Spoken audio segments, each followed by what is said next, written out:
bagong seat hole ng Imus. Oh, overshoot. Ilang araw na lang tapos na 2023. So let's have a short ride. Year-end ride to.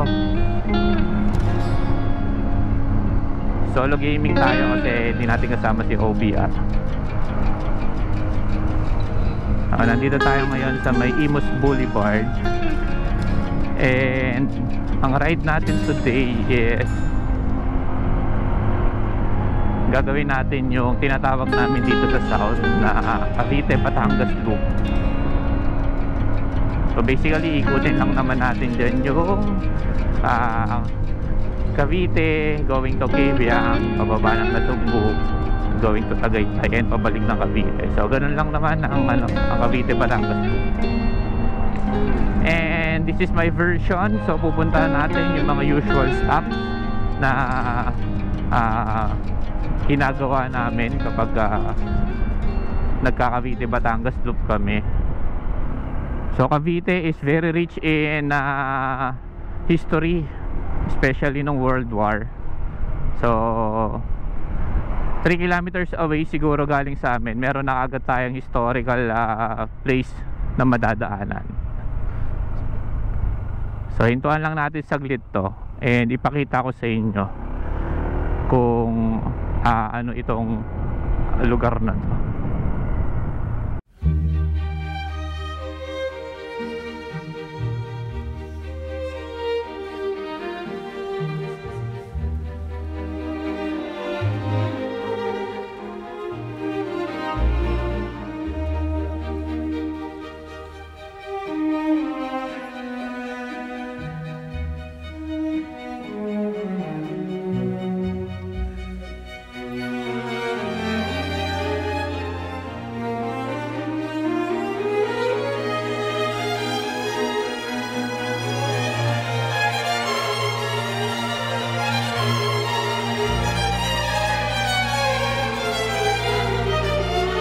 So tara, balik na tayo ulit sa biyahe. Ilang kilometers pa lang tayo galing sa bahay. Around 3 kilometers lang yan, Battle of Alapan. Actually yung spot na yan, isa sa mga favorite kong spot yan kaya kapag napapadaan ako dito, di talaga pwedeng hindi ako hihinto. So tara, let's hit the road again. So maaga pa kaya hindi pa traffic dito sa may Tejero, Kanto Tejero, intersection ng Tejero. So ayan, approaching tayo ng bayan ng Tansa. So ito yung sinasabi kong napaka-traffic na lugar dahil nga sa sobrang dami na ng tao dito sa Cavite. Majority nito migrant galing sa iba't ibang parte ng NCR, including me. Dito na tumira. Ayan, ride din sila kaso nagka-aberya. Ride safe sa inyo, sana all may mga kasamang OBR. Ayun din yung kagandahan ng may mga kasama ka sa ride. Kasi if ever na yan, katulad yan, meron kang aberya, may mga kasama kang tutulong. Approaching Naik. Welcome to Naik, Cavite. May Pared Bridge din dito, parang sa Ilocos. Yan, medyo sumisikip kasi nasa proper tayo ng Naik. Welcome to Naik. Parang wala na ako masyadong makitang baby bus dito. Parang napalitan na ng mga ganito, aircon na minibus. Wala na yung trademark ng Cavite na baby bus. Sa mga nakakaalam dyan mga chong, kasama ba yun sa i-face out? O mga jeep lang talaga? Pag naiisip ko na naman yung phase out ng mga jeepney, naalala ko si Boss Jack on how it affects him as a person na all of his life is tungkol sa jeep. Ay nako. Well, thankful pa rin siyempre dahil sa pag-jeep ni Boss Jack sabi nga namin sa Bicol, nasa maayos kaming kinamugtakan dahil sa kanyang sa kanila ni Mama na pag-jeep. Shit, teary-eyed ako dun So, welcome Maragondon.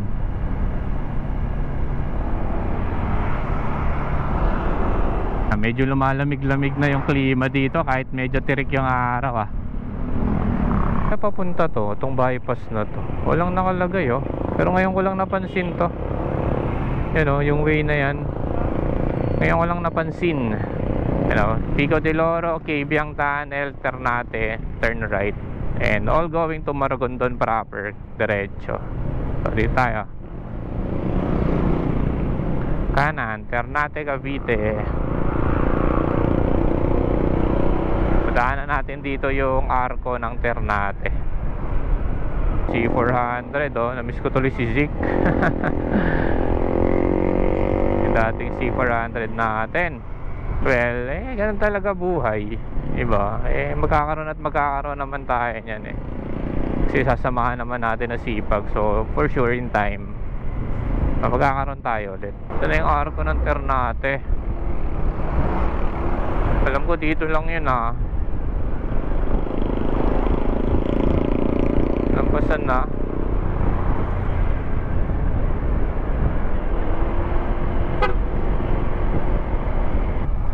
I love Ternate. Nalampasan na natin yung arko. Kaya imposibleng hindi natin makita yon. Kasi nga pulang-pula yon. Baka hindi pa ulit na ilalagay kasi inaayos siya. Walang masyadong na mamaril ng isda ngayon Maragondon River ata ito. Ayun Maragondon River. Bila.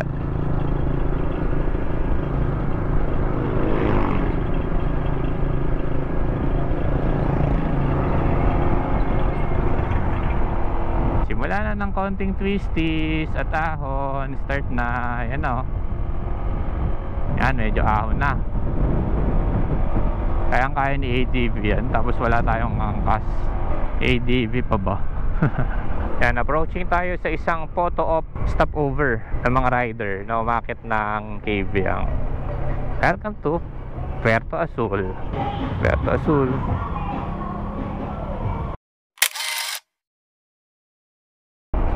So yun, isa sa mga stopover point. Picture lang. Pahingahan na rin ng mga cyclist na ahon. Paakyat ng Cabiang. We are currently here at Ternate na Sugbu Highway. Diba, mga 30 minutes stretch to. Nasa Cabiang Tunnel tayo. So enjoyin lang natin yung yung malamig na klima kahit tirik na tirik yung araw. Ganda. Ganda na ng view natin. Kung ang east merong Marilaki Highway, kami dito sa south meron kaming Ternate na Sugbu. Ayan sarap pag ganito ka peaceful. Halos ikaw lang yung nasa kalsada dumadaan. Hindi natin pwede kasing sabihin Marilaki of the South to kasi para magkaroon ng own identity tong sariling natin dito. Twisties. Ternate na Sugbu. Kaso anong mnemonic? Anong acronym ang pwede nating ibigay? Pre-pandemic sobrang dami nang umaakyat dito. Sobrang dami nang naglalaro. Parang Marilaki nga rin dahil ang daming umaakyat, ang daming tumatambay. Pagdating naman ng COVID nung March yon. Since nga siya boundary siya ng Ternate at saka ng Nasugbu, mahirapan kang tumagos ng Batangas galing ng Cavite dahil nga syempre dati yung protocol dapat resident ka lang doon, hindi ka pwede mag-pass through. Nung unti-unti nang bumukas or nag-normalize and kahit ngayon normal na, parang yung dami ng taong o dami ng rider na umaakyat, parang hindi siya ganun karami, hindi katulad talaga nung dati na sobrang dami. Palalampasan na natin yung jump start or jump off ng Pico de Oro. Yan, kaisa-isahang bundok na naakyat ko. 2011 ba? 2010. So nagpaka-feeling mountaineer ako dati. So kaisa-isahang bundok na naakyat ko. Yan, Pico de Oro. Tapos day hike lang. Yan, 2 kilometers Cabiang Tunnel tayo. Ito yung Big C dito. Oh. So, makapag-isip-isip ka dito eh dahil ang ganda ng ambience. So, kumusta ba yung mga 2023 nyo mga chong? Sa akin, parang sobrang dami nangyari. Ups and downs, mapa personal, professional, and video creating life natin. Dami nangyari. So, pagkaka-content creation pa lang, diba, nag-start ako ng parang sipag na sipag, January. Then first quarter sipag pa natin mag-upload. Then pagdating na second quarter nawala, third quarter tag-ulan, fourth quarter na lang ulit bumalik yung sigla. And then ayun nga, maki-carry over natin yun sa 2024. Professional life, yun nga. So start ng iba yung mindset natin towards sa trabaho, iba yung kung paano tayo mag-isip. So parang feeling ko ay yung mali sa akin nung 2023. So in 2024, ayun nga, nangako ako sa sarili ko na ang focus ko palagi is mag-isip ng paraan kung paano masusolusyonan yung problema. So kaibiyang na to, kaibiyang tunnel. Tingnan natin kung makapagpa-picture tayo. Kasi first time nating iakyat itong si Avery, itong ating ADV 160 dito. Wala pa siyang picture. Nakikita niyong tao na yan, kaunti pa yan kumpara nung pre-pandemic. Sobrang kaunti pa nito. So ikot lang muna tayo. Tingnan natin sa kabila kung makakapag tayo.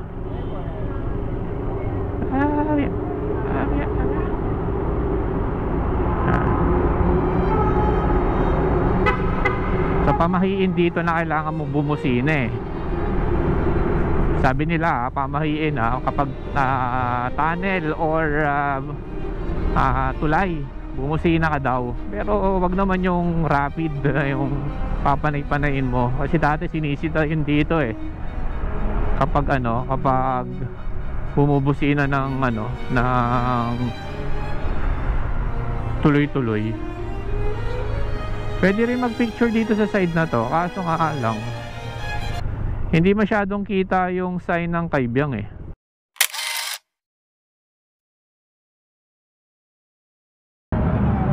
Salamat sir, Happy New Year. Happy New Year din po.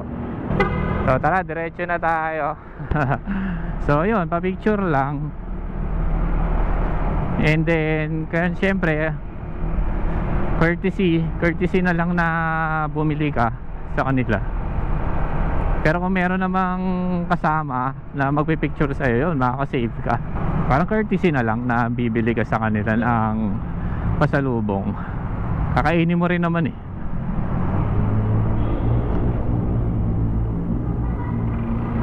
Yan, so punta tayo ng view deck. Kung napapansin nyo doon na marami, wala pa yan dati. Dito, punong-puno to dati ng mga riders na tumatambay both ends nung tunnel. Dami, sobrang dami dito. Dalawa yung view deck dito eh. Ito yung unang view deck. Ganda, ganda ng view. Wow, nice. Ito lang tayo saglit.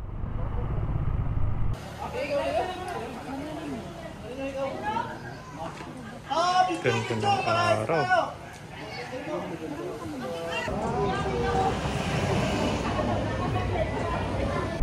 So dito, bandang unahan, Patungan Beach. Kaya kung gusto nyo ng malapit sa Manila, 2 hours away from Manila, ito magandang puntahan to, beach. Maganda na rin ang beach dito sa may Nasugbu. So ito pala yung post ni ni Downshift Vinci na lubak dito. Ba't kaya nasira to? Kasi wala naman masyadong dumadaan na heavy trucks dito. Pero nasira. Yan, lubak oh. Let's continue. Pababa na to. Halos pababa na to ng Nasugbu. So time check 9:05. So nasa almost 2 hours na tayong nagmomotor. Wow, ganda na sigat ng araw, pero hindi natin naramdam yung init dahil nga sa maaliwalas na klima dito sa taas. So ito, we are officially, palabasin natin ingay. So we are officially entering the province of Batangas.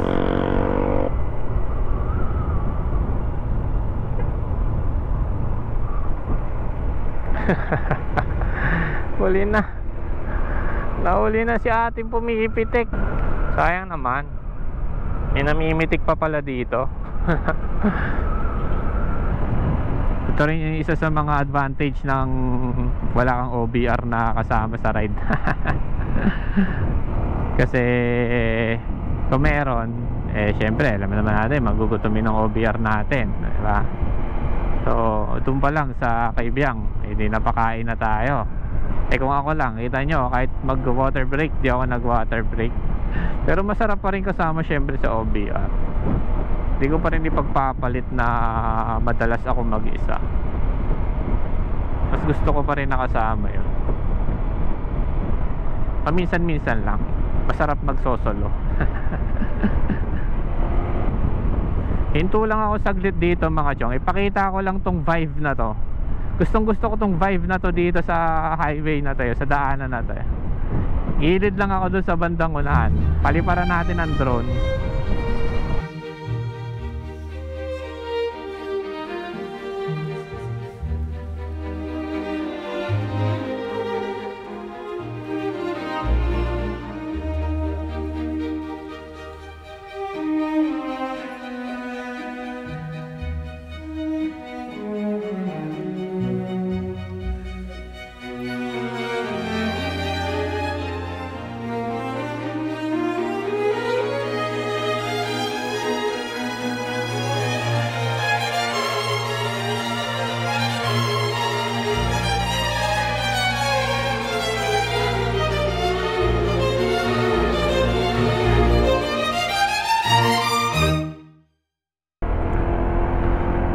So tara na, diretso na tayo ng Calaruega Church.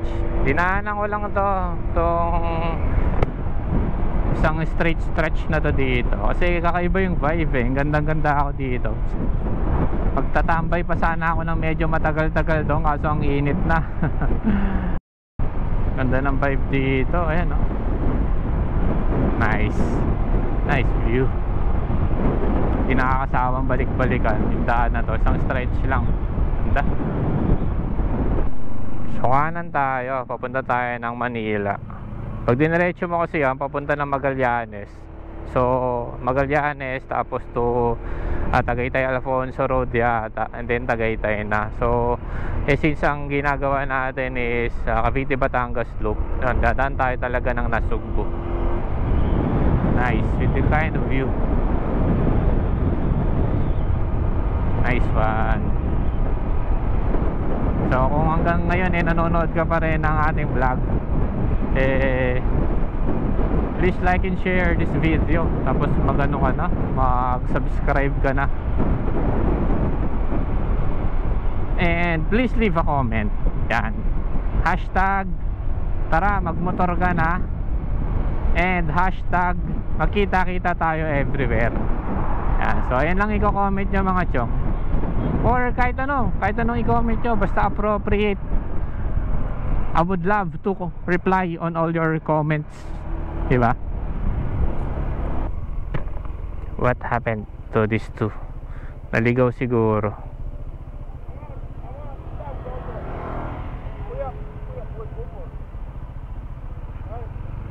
Hello, Kuya. Is this road to Manila? Yeah. To Manila? Yeah. Pa-English tayo ng kaunti doon. Ayun lang naman kasi pagkakaano, tatlong English lang kailangan mong baunin. Yeah, no, and then aha. Yan lang, tatlong English lang. Magsusurvive ka na. Nice view. Nice, ganda.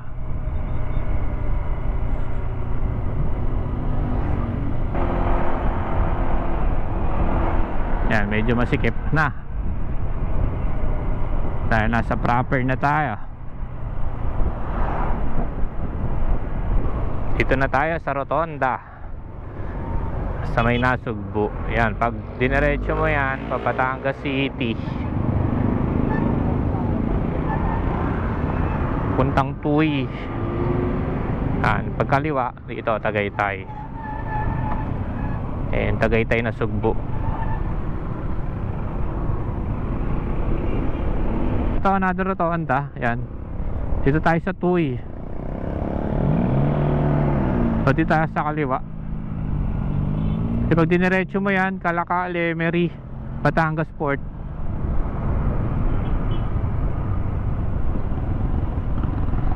Yung kanina pala, Pakalatagan yon. Patabungkay Kalatagan, yung kaninang inikot natin. Bababate ka, dumidilim at saka lumalamig ka. Pinamumuong sama ng ugali. Sama ng ulap. Tignan lumamig. Sobrang init kanina doon, pagdating dito lumamig. So ayan dyan, pakanan dyan, papasok dyan yung Kalerwega Church. So hindi na muna ako siguro papasok. Babalikan na lang namin yung OBR yan dyan. Mas maganda kasi maglakad-lakad dyan sa loob ng may kasama, diba? Para sweet. So diretso na lang ako ng Fantasy World. So yan, punta tayo ng Fantasy World.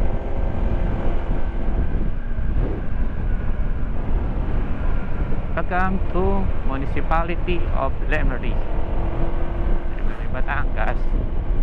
Shoutout sa'yo, Harold. May mga minute waitlist din dito kaya gustong gusto rin puntahan to ng mga rider. So saan nato dito? Wala lang, bababa lang doon sa may Lemery, tapos babalik ulit. Tambay lang tayo saglit. Paliparan natin saglit ng drone dito.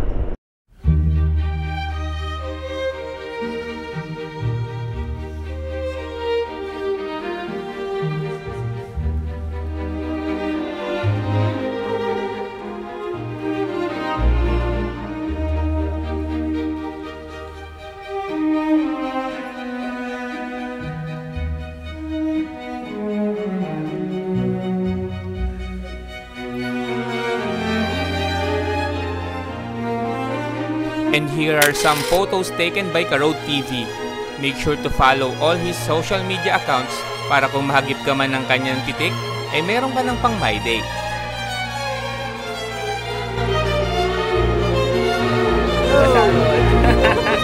Sira lang kami dito sa Fantasy. Dapat didiretso na Mahogany kanina eh. Nakita ko my day niya. Malapit pala siya dito. Kaya nagkita kami. So, hindi na ako magla-lunch doon. Didiretso na tayo uwi.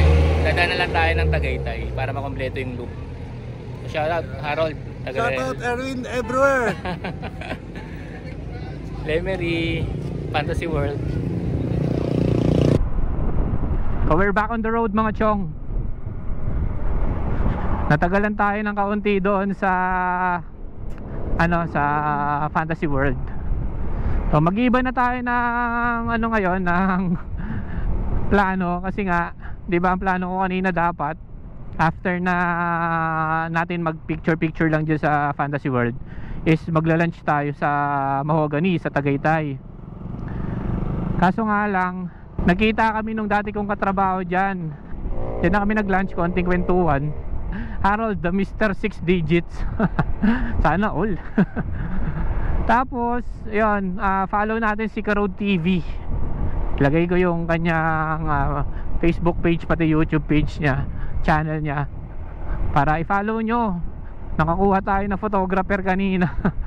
Pinicturean tayo eh. So dahil lang siguro ako ng Tagaytay, mandatory bili pa sa lubong.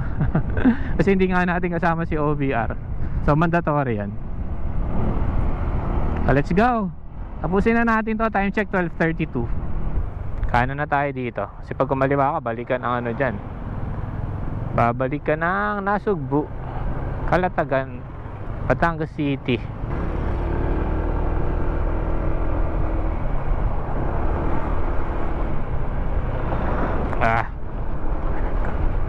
May naamoy ang baka. Fresh beef. So ayun nga, Sabi ko nga, mag-focus na ako sa sa pag-iisip kung paano i-solve ang problem. Dahil nitong 2023, parang masyado akong nag-focus o nandun ako palagi sa frequency na meron akong problema na nasa harapan. So hindi ako nag-focus o hindi ko sinet yung mind ko na paano mag-isip ng solusyon. So ngayon 2024, magfo-focus tayo on how to solve the problem. Okay lang yan na initial reaction natin na, diba, isipin yung problema dahil tao tayo eh. Initial reaction talaga ganun. Pero dapat mawala ka sa frequency na meron kang problema. Nandun ka sa frequency na nakakaisip ka ng solusyon sa lahat ng problema na dumarating sa'yo. So ganun ako gagawin ko personally, professionally this coming 2024. So ayan, nandito tayo sa isa pa sa considered as tourist attraction na dito, Twin Lakes. Yan, tulang tayo saglit. Yan, selfie tayo sa Twin Lakes.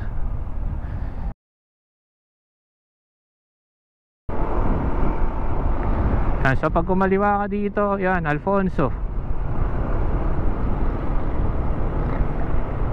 So pag dumiretso ka sa Tagaytay, diretso tayo Tagaytay. So doon na lang tayo sa may malapit sa Mahogany, bibili ng pasalubong. Nalampasan ko na yung isa doon na masarap na bilihan, yung favorite na buko pa ni OBR.